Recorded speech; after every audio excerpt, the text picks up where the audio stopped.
Dios les bendiga. Amén. Aleluya. Vamos a continuar con el estudio.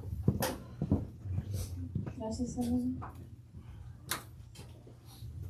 Gracias.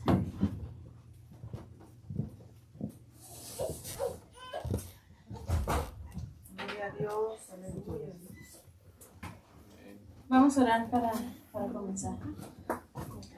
Bendito Dios y Padre Celestial, te agradecemos mucho tu misericordia y la oportunidad y el privilegio que nos das de estar aquí hoy en tu casa, Señor. Mejor es un día en tu casa, Señor, que 1000 fuera de ellos. Gracias porque entre tantos aquí estamos nosotros, Señor, elegidos por tu amor, por tu gracia, por tu misericordia, Señor. Ponemos este tiempo en tus manos, Señor, que sea tu Espíritu Santo, Señor, moviéndose en este lugar y que todo lo que hagamos te honre a ti, Señor. Abre nuestro entendimiento, Señor, para poder comprender las cosas que nos quieres enseñar el día de hoy, Señor. Que vayamos de este lugar con algo nuevo, Señor, con nuestro corazón lleno, nuestro espíritu lleno, Señor, de tu palabra, de tu conocimiento y de tu verdad, Señor. Ponemos este tiempo en tus manos. En el nombre de tu Hijo amado, Cristo Jesús. Amén. Puede sentarse, hermano. Entonces, estábamos hablando del catolicismo romano, ¿verdad? Y voy a hacer mi mejor esfuerzo para que acabemos ahora sí hoy. Pero, pues como sabemos, es una religión que tiene mucha doctrina y no vamos a poder hablar de todo, pero vamos a hablar, dijimos, de lo básico y estuvimos empezando a hablar de la doctrina de ellos la semana pasada. La antepasada hablamos un poquito de la historia, pero ahora vamos a seguir con la doctrina. Vamos a empezar con lo que es el pecado, lo que ellos creen con respecto al pecado y su remedio. Entonces ellos piensan que hay dos tipos de pecados, mortales y veniales. ¿Okay? Los mortales, a ver, lo vamos a escribir aquí. Los mortales son pecados muy graves que según ellos ya no tienen perdón.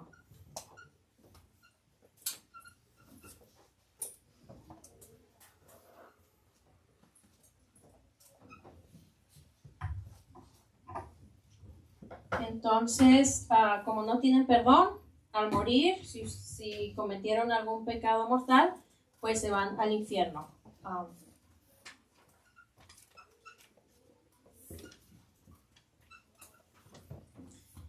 Y los veniales son los pecados que a través del sufrimiento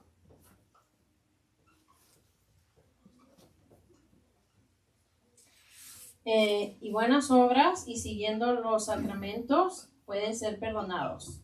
Obviamente según ellos, ¿verdad?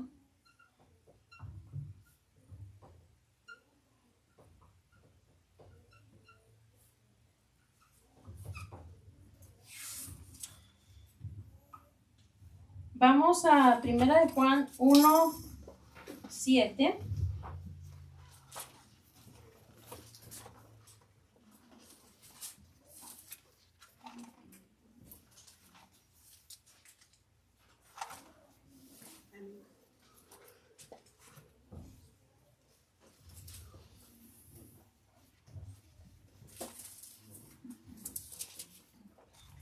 Pero si andamos en luz, como Él está en luz, tenemos comunión unos con otros, y la sangre de Jesucristo, su Hijo, nos limpia de todo pecado. No dice de algunos pecados, o de los pecados que no son mortales, o de los pecados veniales. Nos dice, nos limpia de todo pecado. Y el versículo 9 dice, si confesamos nuestros pecados, Él es fiel y justo para perdonar nuestros pecados y limpiarnos de toda maldad. Dice aquí, limpiarnos de toda maldad. El único pecado que dijo Cristo que no es perdonado es la blasfemia contra el Espíritu Santo. Y ese es el único. Pero si usted se acerca a Cristo, dice aquí que si le confesamos, Él es justo para perdonarnos. Ellos creen también con respecto al pecado en el purgatorio. El purgatorio es un lugar de sufrimiento para pagar por los pecados que no les fueron perdonados en vida, ¿ok? Después del purgatorio, y ya que hayan sido perdonados y ya que hayan pagado por todos sus pecados, ya pueden ir al cielo. Pero primero tienen que pasar por el purgatorio, según ellos, ¿ok? El versículo que ellos toman es Mateo 5:26. Vamos a verlo.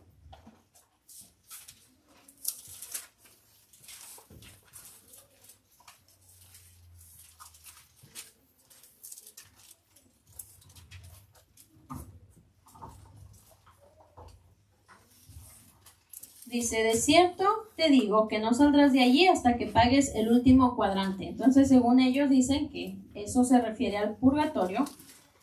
Pero si nos vamos al versículo anterior, vemos que dice, ponte de acuerdo con tu adversario pronto, entre tanto que estás con él en el camino.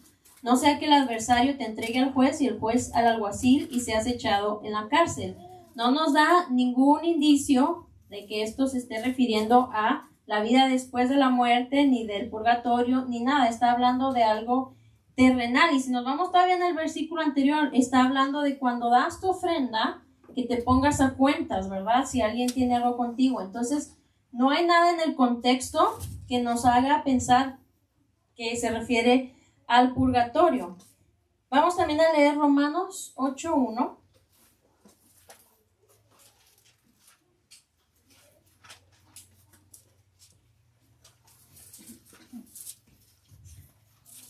Dice, ahora pues, ninguna condenación hay para los que están en Cristo Jesús, los que andan conforme a la carne, sino conforme al Espíritu. Entonces, si andamos en Cristo Jesús, no hay condenación para nosotros. Por lo tanto, no tenemos que ir a un lugar de castigo para pagar por algún pecado. Dice que los que estamos en Cristo, ya no hay condenación para nosotros, ¿ok? También con respecto a los pecados, ellos creen en las indulgencias. Y estas indulgencias quitan días de castigo en el purgatorio. O incluso en la vida, si ustedes tienen que pagar en vida algún pecado, ¿verdad? Pero que quita días de ese castigo. No hay ningún versículo que les pueda dar que ellos tomen para eso. Y también creen en el sufragio, que es una indulgencia que ustedes pueden comprar por una persona que ya falleció para quitarle días en el purgatorio a esa persona. Es lo mismo, ¿verdad? No tenemos nada que nos dé, que nos diga esto. Dentro de lo mismo, también pueden pagar misas por algún familiar o amigo que haya fallecido para también pagar, quitar tiempo del purgatorio. Pero fíjense la palabra pagar, ¿verdad? Qué casualidad que hagan esto, ¿verdad? Pueden pagar una misa para alguien. Entonces de ahí agarran dinero también. Vamos a Salmo 49:7.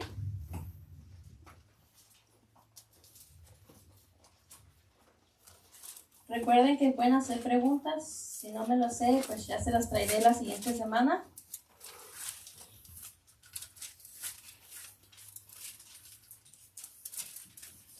Dice Salmo 49:7. Ninguno de ellos podrá en manera alguna redimir al hermano, ni dar a Dios por su rescate. No podemos dar por el rescate de alguien más a Dios, ¿verdad? 2 Corintios 6:2.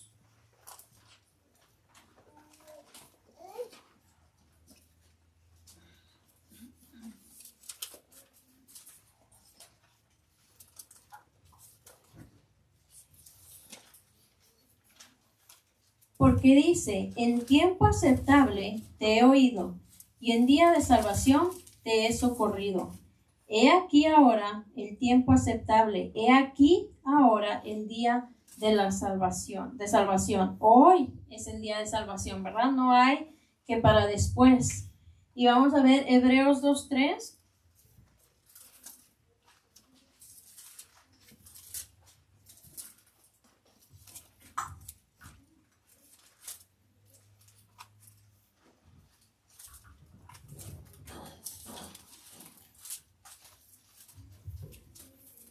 ¿Cómo escaparemos nosotros si descuidamos una salvación tan grande? la cual, habiendo sido anunciada primeramente por el Señor, nos fue confirmada por los que oyeron.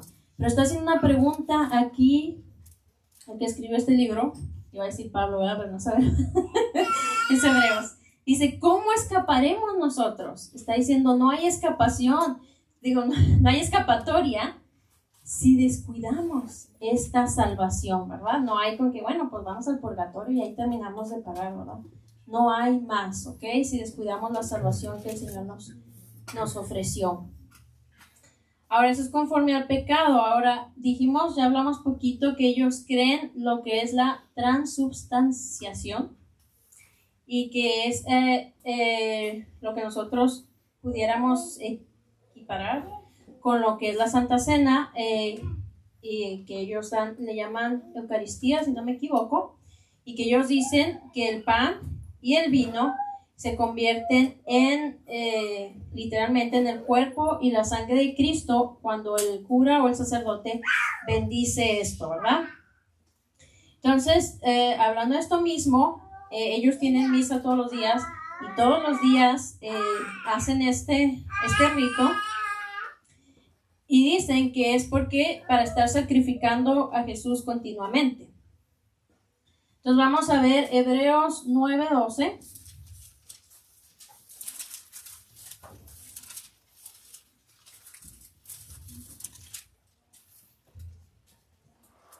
Vamos a leer desde el 11.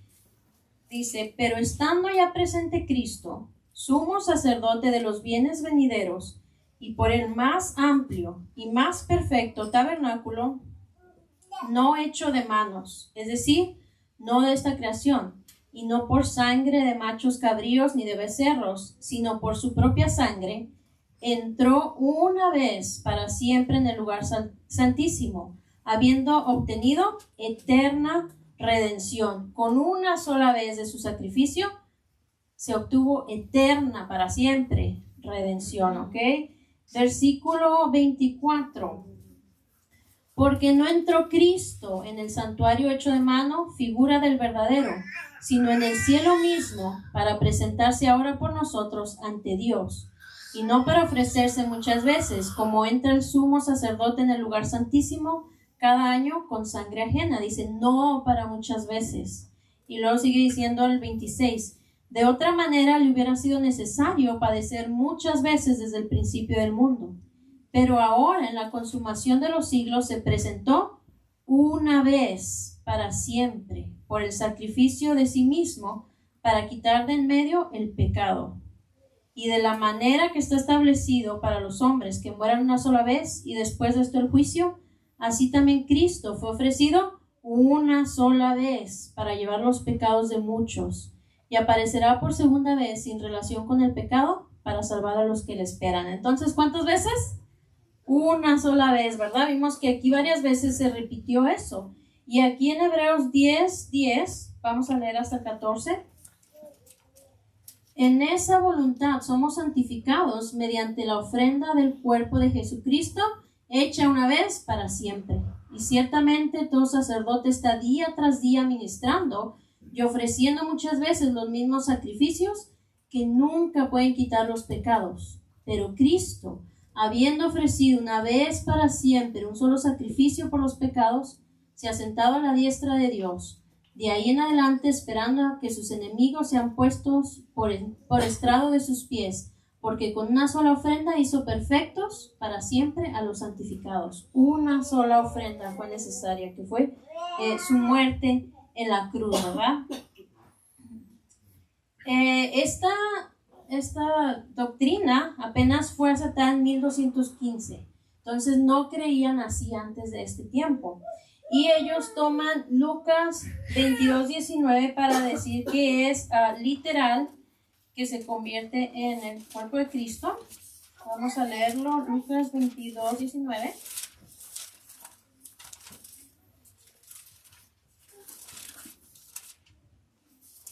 Y versículo 20 también. Y tomó el pan y dio gracias, y lo partió y les dio diciendo, esto es mi cuerpo que por vosotros es dado, haced esto en memoria de mí. De igual manera, después que hubo cenado, tomó la copa diciendo, esta copa es el nuevo pacto en mi sangre que por vosotros se derrama. Entonces está diciendo que Jesús dijo, esto es mi cuerpo. Y por eso ellos dicen que es literal, que se convierte en el cuerpo de Cristo. Pero después podríamos decir, ¿verdad? Que dijo también Jesús, Él es el camino. Dijéramos, es literal, ¿verdad?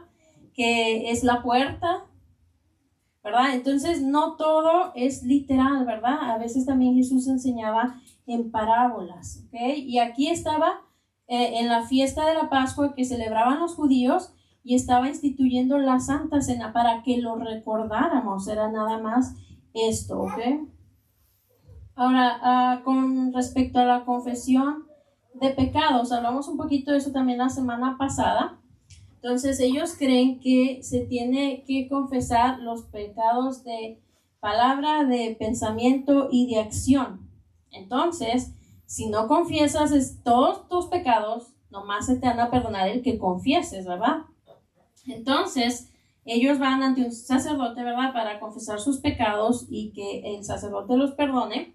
Entonces, para que no se les haya olvidado algún pecado, el sacerdote, no sé si se sigue haciendo así, yo nunca me confesé, ¿verdad? No sé si se sigue haciendo así, pero esto investigué yo, hasta me metí a sitios web de ellos y todo. Entonces, para que no se le vaya a olvidar algún pecado por ahí, el sacerdote le empieza a hacer así como que una lista grande de preguntas. ¿Le has pegado a tu esposo? Ayer te portaste bien, no sé qué preguntas, ¿verdad? Pero que para que supuestamente esta persona se acuerde de cada uno de sus pecados, los pueda confesar y pueda ser perdonado, ¿ok? Vamos a Efesios 5:3.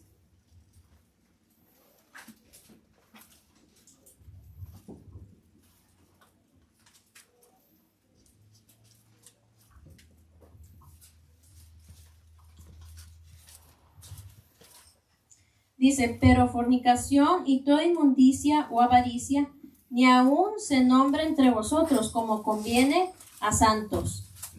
Ni palabras deshonestas, ni necedades, ni truanerías que no convienen, sino antes bien acciones de gracias. ¿Qué dice? Ni se nombren, ¿verdad? Si ya hicieron algún pecado de esto, ni se nombre entre los santos, no conviene.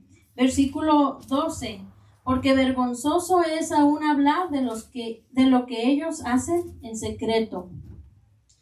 Vamos a Santiago 5:16.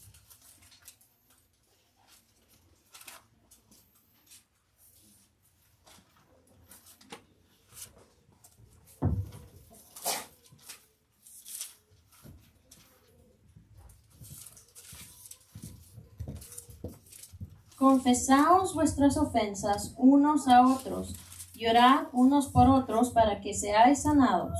La oración eficaz del justo puede mucho. Entonces, dice confesar vuestras ofensas unos a otros, ¿verdad? No está diciendo que a una persona específica, al pastor, al sacerdote, dice ofensas unos a otros. ¿Qué quiere decir? Que si yo ofendí a mi esposo, yo voy con mi esposo y le digo, me equivoqué, hice esto, te dije aquello, o lo que sea, perdóname, ¿verdad? Pero no está hablando que vas ante una persona para que esa persona te perdone por un pecado que hiciste quién sabe cuándo o con quién sabe quién. Es con la persona a la que ofendiste. Y vamos a Salmos 32:5.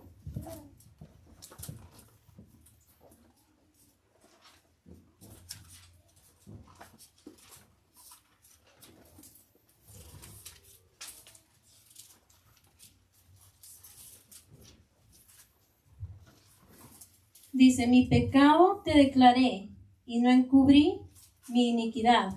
Dije, confesaré mis transgresiones a Jehová, y tú perdonaste la maldad de mi pecado. ¿A quién le confesaba el salmista sus pecados? A Jehová, a Dios mismo. Y él directamente lo perdonaba. Dios lo perdonaba. Primera de Juan 1:9.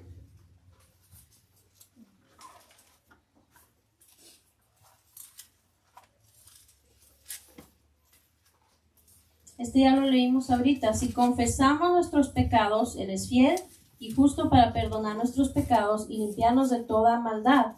Vemos estos versículos y a quién le tenemos que confesar nuestros pecados? A Dios, ¿verdad?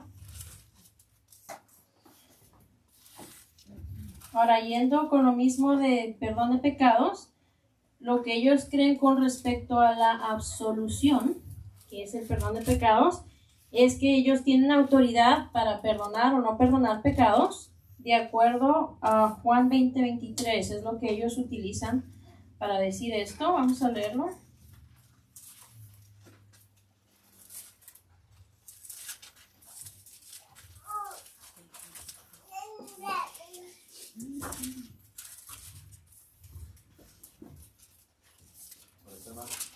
Juan 20:23.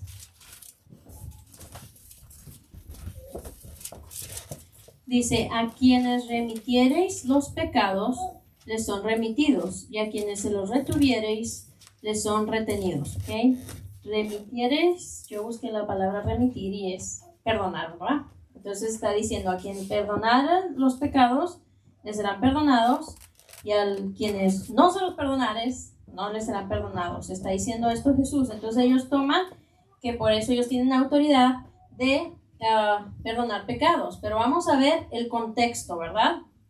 Aquí nos vamos unos versículos atrás y vemos que esto ya fue después de la resurrección y Cristo se le presenta a los discípulos y dice el 21. Entonces Jesús les dijo otra vez, paz a vosotros. Como me envió el Padre, así también yo os envío. ¿A qué envió el Padre a Cristo, verdad?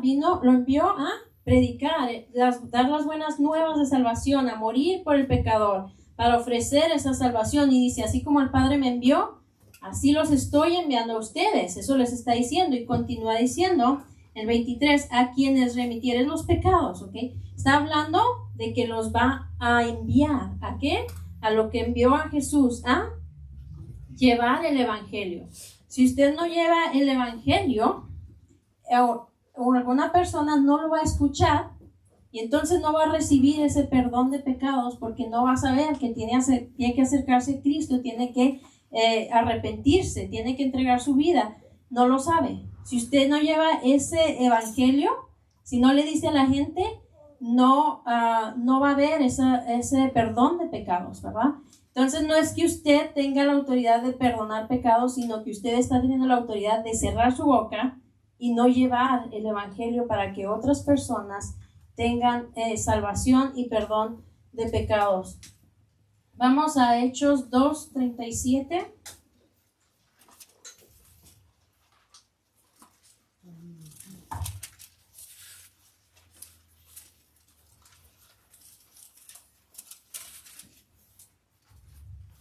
Hechos 2:37 y 38. Al oír esto se compungieron de corazón y dijeron a Pedro y a los otros apóstoles, varones, hermanos, ¿qué haremos? Pedro les dijo, arrepentíos y bautícese cada uno de vosotros en el nombre de Jesucristo para perdón de los pecados y recibiréis el don del Espíritu Santo. Entonces, ¿qué tenían que hacer para perdón de pecados? Arrepentirse y bautizarse, es lo que dijo él. Nada más, no tenía que confesar cada uno de sus pecaditos, sino para que no fueran al purgatorio, no. Arrepiéntanse ya. Es una sola cosa, arrepentir y bautizar, dijo Pedro. Y vamos a ver en Hechos 16:30.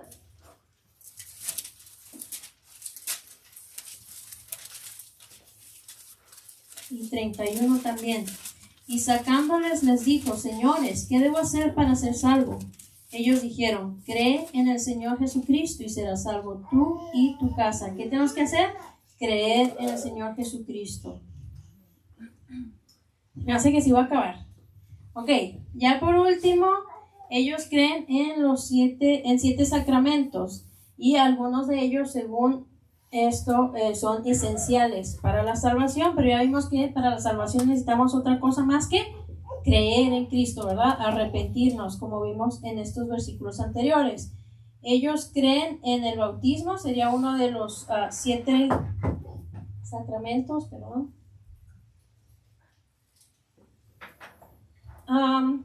Pero lo que ellos hacen es por aspersión, ¿verdad? O sea, lo mojan poquito.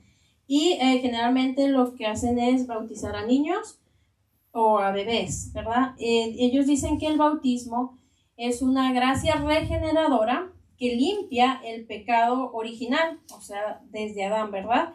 Y que en el momento que se bautiza es perdonar todo el pecado que haya hecho antes de ese momento. Pero vamos a leer Romanos 6 y vamos a leer del 2 al 5.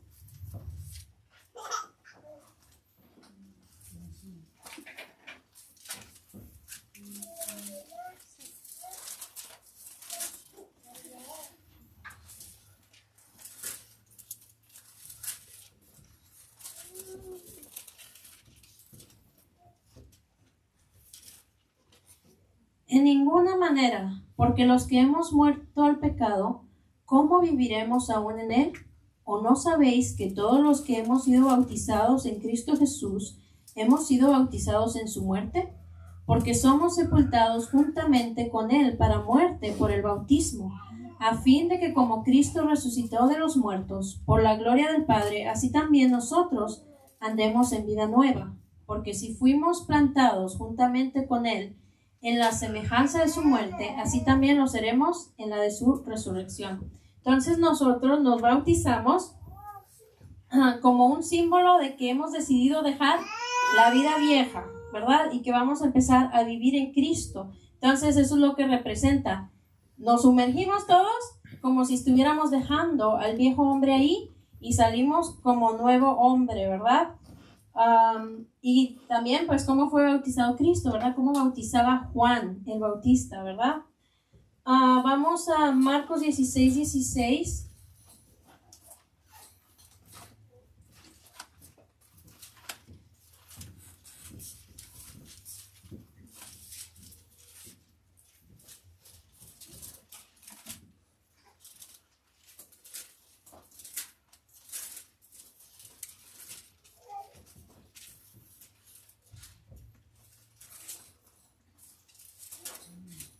El que creyere y fuere bautizado será salvo, mas el que no creyere será condenado. ¿Quién se va a bautizar? El que creyere, ¿verdad? Tiene que haber esa creencia primero antes de bautizarse. Vamos a Hechos 2:38.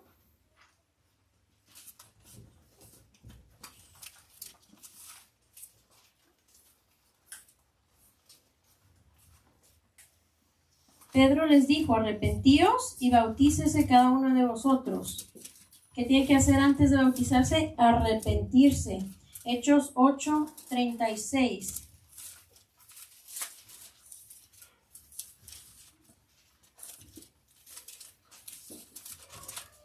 Y yendo por el camino llegaron a cierta agua, y dijo el eunuco, aquí hay agua, ¿qué impide que yo sea bautizado? Felipe dijo, si crees de todo corazón, bien puedes. Y respondiendo dijo, creo que Jesucristo es el Hijo de Dios. Según Felipe, ¿qué tenía que hacer para bautizarse? Creer de corazón. Entonces vemos que tenemos que creer, que tenemos que arrepentirnos, creer de todo corazón. Era lo que tenía que hacerse antes de bautizarse. Un niño, un bebé, no tiene esa conciencia para decidir creer, para decidir arrepentirse, ¿verdad? Entonces, por esa razón nosotros no bautizamos niños ni bebés, ¿verdad? Hay una creencia no oficial, no sé si ya la quitaron, me parece que a lo mejor sí, pero había una creencia de que los niños que no se bautizaran y murieran, no irían al cielo, sino que iban a un lugar llamado limbo, que no era un lugar como el infierno, que de sufrimiento, pero tampoco era el cielo, era como un lugar intermedio. Pero vamos a Mateo 19:14.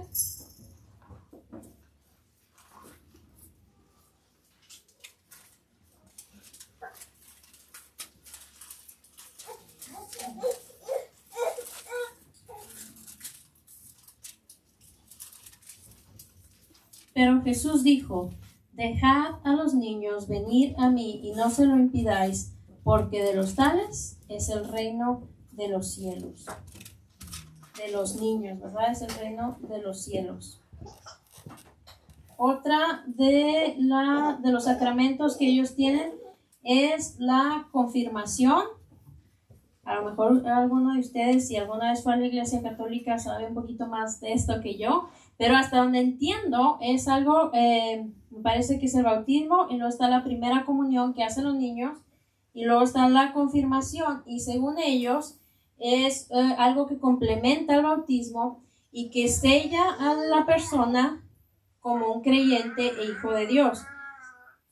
Los ungen con aceite y les imponen las manos, pero en realidad no hay más que esto, pero según ellos es que sella, ¿verdad?, a la persona como creyente, pero que hemos visto, no necesitamos de ninguna de estas cosas para ser sellados como creyentes, como hijos de Dios. ¿Qué necesitamos? Creer, ¿verdad?, como ya hemos estado diciendo. También de sacramentos tienen lo que es la Eucaristía, que también ya hablamos ahorita eso de la palabra así bien largota que dice transubstanciación, ¿verdad?, que es que se convierte literalmente, pero ya hablamos de esto.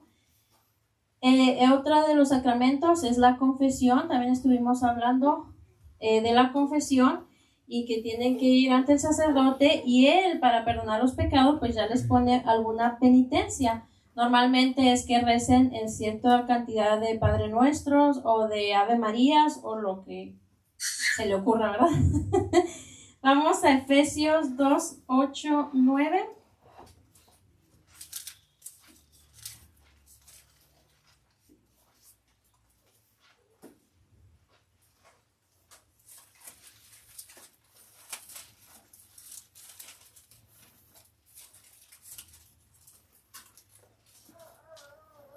Porque por gracia sois salvos, por medio de la fe, y esto no de vosotros, pero pues es don de Dios, no por obras, para que nadie se gloríe, porque somos salvos por gracia a través de la fe, no necesitamos hacer ninguna obra, ¿verdad?, para tener ese perdón de pecados. Gálatas 3:11.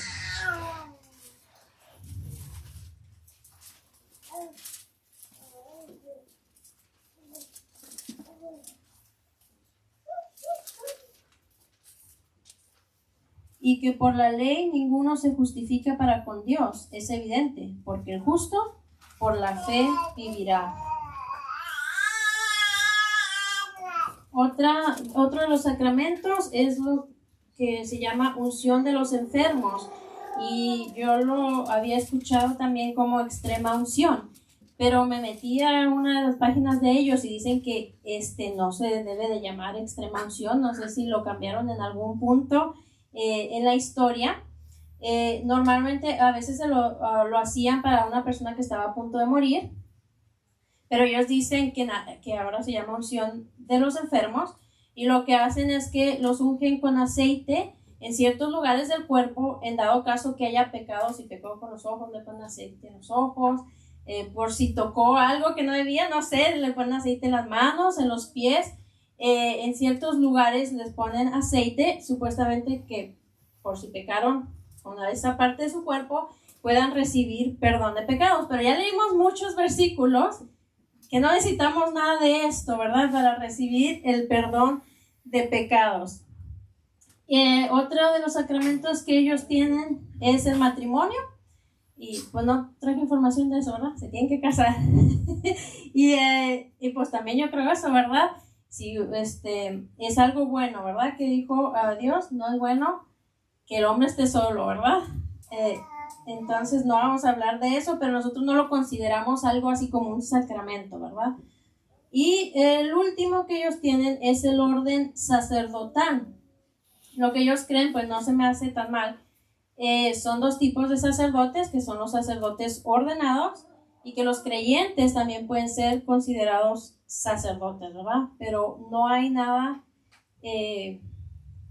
creo yo, al menos, obviamente no hay que irnos a ser sacerdotes de una iglesia católica, ¿verdad? Pero en sí la base de esto no se me hace mal, ¿verdad? Porque todos somos sacerdotes de Cristo mismo, ¿verdad? De Dios. No sé si tengan alguna pregunta, algo que se me haya pasado, algo que quedó así medio reborujado. Para entregar el lugar. ¿Nunca tienen preguntas? Eso puede ser bueno o puede ser malo, dependiendo de dónde lo veamos. Bueno, entrego el lugar, hermanos, Dios los bendiga.